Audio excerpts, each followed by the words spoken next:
High ডগিস, কি করো তোমরা? সুখী পরিবার, ঝামেলা নাই কোনো। কত সুন্দর প্রকৃতি, নেচার উপভোগ করতেছে। দেখেন ঘুমায় কিভাবে। হাই ডগিস।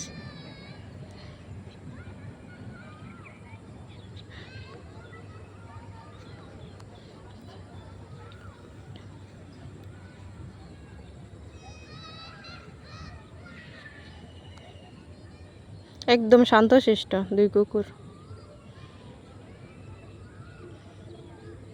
মনে হয় ঝগড়া রাখছে, দুইজনে কেউ কথা বলে না, দুইজন দুই দিকে ফিরে বসে আছে, প্রকৃতি দেখতেছে। এই দেখেন কি সুন্দর প্রকৃতি, দেখে।